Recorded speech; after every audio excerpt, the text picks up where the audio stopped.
Hello, it is 586, week number 3. Let's jump right into it because I have some thoughts on the SAMR model. Yeah, I do. So, we're talking about the ISTE standards. Well, I did just jump right into there. Hi, how are you? Welcome. My name is Bill. I'll be your instructor for the next 6 weeks. This is why I jumped right into it. So, ISTE standards for educators, ISTE standards for students.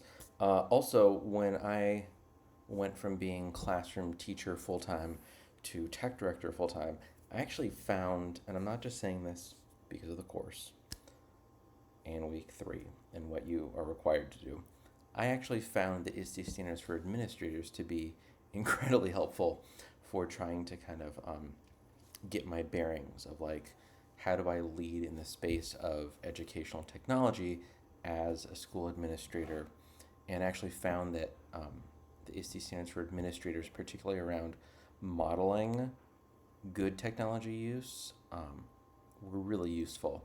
So I kind of do a nesting dolls approach where if I want teachers to be talking less and get students working more, then I, when I'm working with teachers and giving PD, need to be talking less and getting teachers doing more. And that's what I work to do. If I want teachers to take advantage of things like Edu Protocols, which is a resource in week 3, something like thin slides and collaborating like on a Google slide deck together, then I, when I'm doing something like the new employee orientation, need to be using Edu Protocols, integrating things like thin slides so that our new teachers are collaborating on Google Slides together, right? Just modeling the exact behavior and workflows that we want. So that's kind of what was been meaningful for me with the ISTE standards for administrators. So you're looking mostly at the ISTE standards for educators. They've revamped them recently. They're much more useful, like actually useful, I would say. Previously, they were used by people writing lesson plans for credential classes or master's classes and not particularly useful. These ones, actually useful. So you're going to look at that. You're going to look at the SAMR model. As we look at your first discussion board, it's going to be around connecting stuff to some ISTE standards or SAMR model, and then also is going to be looking at your second discussion board post is around Diana's TED Talk, Diana Laufenberg, and how we learn from mistakes. That's not actually how we learn from, it's how we learn from mistakes. That actually mistakes are a critical part of learning. It also makes me want to kind of rethink the importance of grading and how formative assessments are meant to help us know where students are, but often by giving them points, we give them letter grades and say, like, you were better or worse at this because you were learning it along the way, all the while recognizing that that is what I am doing with you. Just we'll sit with that for a moment. That's one of the big downsides of letter grades. So I think this might give you a chance to kind of look at it and go, oh, actually, like creating opportunities for mistakes is how we learn, is a pathway of learning. Let's talk about the SAMR model. My favorite visual of this is from my friend Sylvia Duckworth, phenomenal educator and sketchnoter. She looks at how humans interact with coastline as an analogy for the SAMR model. So, the no tech, just not technology, is like walking along the beach, going, the beach is beautiful.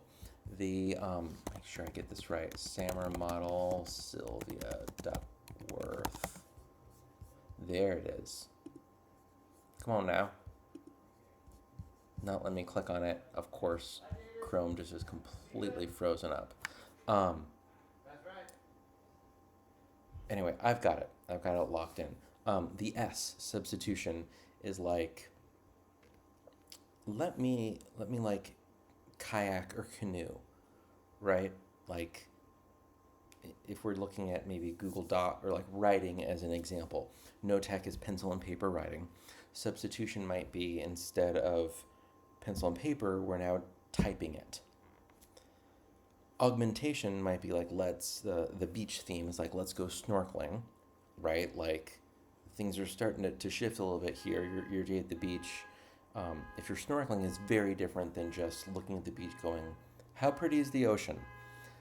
You can really start to see stuff underneath. It is a different experience than just looking at the ocean.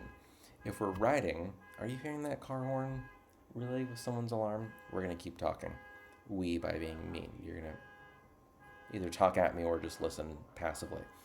Um, if we're riding, that's really distracting to talk, but we'll power through.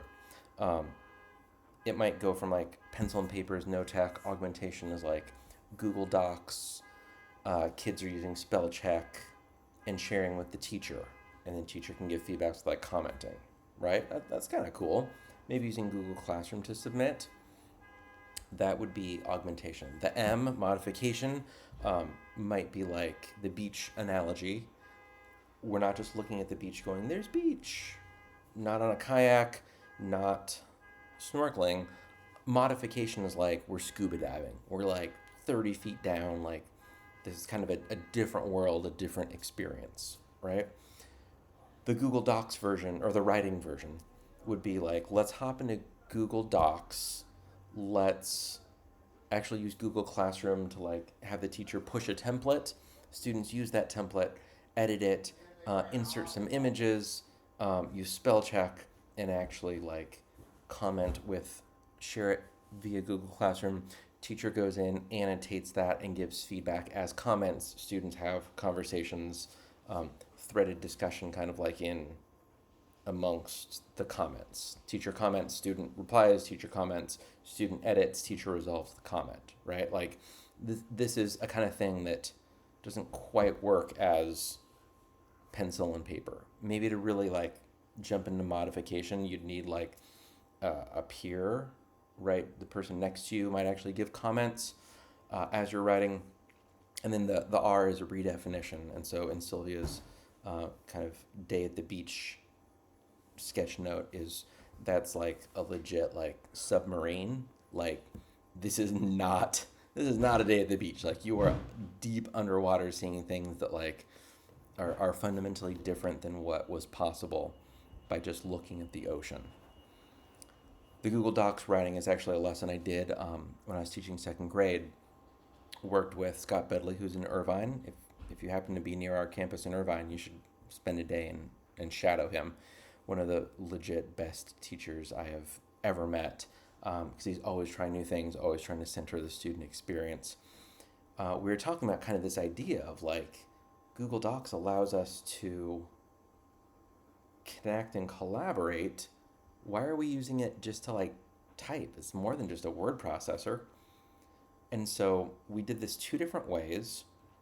One was asynchronous. So my second graders typed, and then his fifth graders gave feedback as comments, as notes of like, here's how to improve your writing. And so they were able to get feedback from some fifth graders. There were actually twice as many fifth graders. So actually two fifth graders gave comments on every one of my second graders' writing in far more detail than I would have done since I've had 20 second graders. The other thing we did, and this is I think really kind of redefinition, is we booked the same time. And so at the time, my kids had to get into the computer lab, and they're typing. And this is only like 10, 11 years ago. It feels so old school to say computer lab. They were typing, and in real time, fifth graders are highlighting, commenting, giving feedback about spelling. When they see the cursor sitting there for a while, they're typing like as a comment, like maybe you could, write this or that, like tell me more about this thing you're writing. Tell me more about that part of it. Give me an example of this. And there's two fifth graders as the second graders are like very slowly typing. For me, that is redefinition. That's where there's no way that me as the one educator in the room can give real-time feedback to 20 second graders. But what Scott wanted is, he wants his fifth graders writing, but more importantly, he wanted his fifth graders editing, because editing is really the powerful way you go from like okay writing to wow, this is some good writing. And so he wanted his kids editing more, and that real-time in process feedback was just kind of fantastic. So, time for the soapbox. Let's take a step back. When I go to the beach, I actually just want to look from the coast. One of my favorite parts is Moss Landing State Beach, like just north of Monterey. If you're in the area ever or now, you should go. It's amazing. There's also Phil's Seafood pretty close that's phenomenal. It's been on a bunch of cooking shows or like food shows, not cooking shows. Um, but it's amazing. Like on one side, you get kind of a bay and you see a bunch of like seals, and then on the other side, you get ocean and wave breaking and people surfing. It's amazing. And when I go there, I want to look and say, that's beautiful. There's the ocean. There's the bay. Nice. And after like an hour, the five of us are ready to go home. I don't want to kayak in the bay. That feels like not a fun way to spend an hour. Um, it's in Monterey, or Monterey County at least. It's in Moss Landing. So I don't want to put on a full wetsuit and go snorkeling or scuba diving. And I don't foresee a situation where a family of five is going to pay to be like in a submarine looking at Monterey Bay or Moss Landing. Those are all amazing experiences, and at some point I would love to go scuba diving. That would very much change my experience with the ocean. But I would say 99% of the time when I'm at the beach, particularly with four other people in my family, I just want to look at the ocean and go, that's pretty. I share this because I feel when people talk about the SAMR model, there's an implied judgment that the R, that redefinition, is better than substitution, augmentation, modification, and certainly better than no tech. And I feel that just that is deeply untrue, that there are many, many times when no tech is the best solution, or what we call no tech. Pencil is still technology. The little pencil grips are assistive technology. They're just low tech. So as you go through this, please do not fall down the rabbit hole that I initially did of like, the goal is redefinition. The best teaching is redefinition. It's not. A lot of times in my job, substitution works. I just need to open up text edit. I don't even need Google Docs to save it and collaborate and share on a thing. I just need to type some words and either save it or delete it later. I just need to open up my notes app and type with my thumbs, or be able to share it like from my laptop to my phone and back. Well, I don't know why I said it with that twang. Share it with my phone. Redefinition can really take some outdated lessons and make them memorable, and make the sticky learning happen, make the student experience centered in the learning, make it less teacher talking. I know I've been talking at you and you're just listening. That is not lost on me. But can take it and make it a more student-centered 21st, almost 22nd century experience. So there's for sure moments where some not great teaching needs some substitution, augmentation, modification, redefinition. There's also times when just you need some markers and there's no tech, and that's actually like the best learning. My favorite example of this actually no tech was a tour I led. Our school, Hillbrook School, is an Apple Distinguished School, which is a pretty big deal. So as Director of Technology, I've been responsible for, I think, 4 or 5 renewals over the last 10 years. It's like an every other year thing. To get it once is a massive honor. To get it like over 10 or 12 years is a big deal. Part of that is hosting tours. And so what I have done, that video just made a weird sound. Super weird. Looks like it's still going. We're going to keep talking. I'm going to talk, you're going to listen. Is hosting tours. And so the Ministry of Education for Singapore, the best way I understood that was as like the Department of Education, like the 10 people that are the directors and deputy directors of the Department of Ed, but for Singapore, came to visit our school. And for them, I will never forget that they said this. They wanted to visit the big three. They wanted to visit Apple, they wanted to visit Stanford, and they wanted to visit Hillbrook. And I was just like, sweet. Like, whatever we've been sharing, this is amazing. Try not to act too surprised at that, to be clumped with, like, we're visiting America. We want to visit Apple, Stanford, and Hillbrook. That's not often how I hear stuff referred to about our school, but I will take it. But I didn't want to stack the deck. I did not want to like tap shoulders and say like, Sarah, I want your second graders to be doing book creator when they come in at this time. And then, bump up there and go like, Vin, like you do this really cool lesson where students are creating these videos, and then there's a green screen and there's like, nope. When I give tours at our school, we see what we see. I'll tap shoulders and say, hey, we're going to have a tour coming in. There's going to be about a dozen people. Just so you know, we're probably going to come in your classroom. That's the only prep I will do. And so we went from class to class. And before that, I actually said, like, here's what good teaching and learning looks like at Hillbrook. Here's what we value. Here's how we integrate technology. You might see a lot of tech. You might see no tech. I'm going to give you one guess. I'm going to give you about 5 seconds to guess how much technology they saw in a 1-hour tour. They saw 0 technology, 0 devices, 0 iPads, 0 laptops.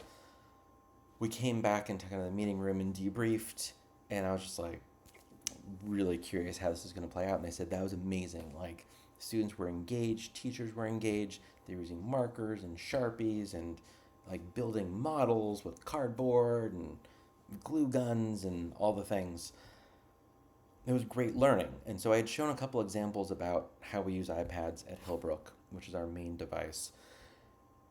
And so they knew that and they saw that, and that was great. But actually getting to see it in real life, they were not saying like, where are the iPads? I want to see redefinition everywhere. They were just like, that was great learning. And so it's a reminder for me, and hopefully a lesson for you, that great learning doesn't need high tech. Sometimes it's no tech. Sometimes it's just a simple substitution. Sometimes a little bit fancier and you're really augmenting that student experience. Sometimes you're really modifying what students are able to do, what they're able to create, how they're able to demonstrate their learning. And technology is a big part of that. And other times you're just like completely redefining a thing.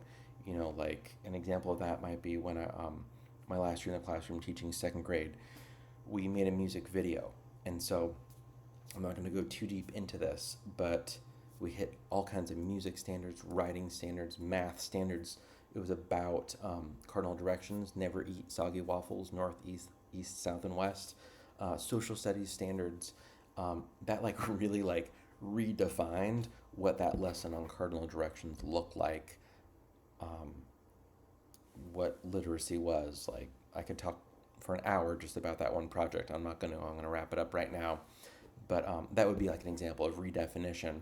Substitution would be like, let's come up with like a fun little rhyme as we talk about cardinal directions. We just went for it, right? So sometimes there's a place for that. Other times it's like, let's just come up with a fun way to remember the thing. And you have to do this when you talk. So the last thing I want to talk about, I know this is going a little bit long for a video, is you are going to write a lesson plan. There's many, many AI websites for teachers. My favorite is School AI that will write lesson plans for you. Please do not ask a chatbot, generative AI website, to write a lesson plan for you and submit it as is. That would be stealing. That's not your work. If you use that as a starting point and build on it, or if you submit a lesson plan to ChatGPT or School AI and say like, give me some feedback on this, that would be a good use of it.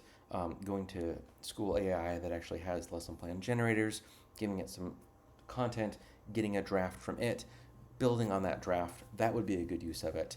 But saying, do this for me, taking it unedited and submitting that, please do not do that. That's not okay. So you're going to submit a lesson plan. You're going to connect it with an ISTE standard. The Google Doc explains it really well. Just follow that. Make sure you're looking at the rubric and you're hitting all those points, and you will do a great job. This is going to go to that website that you're going to continue to build, so it's going to fit like the big picture of what the assignment is. Reach out with any other questions. Otherwise, happy week 3, everybody.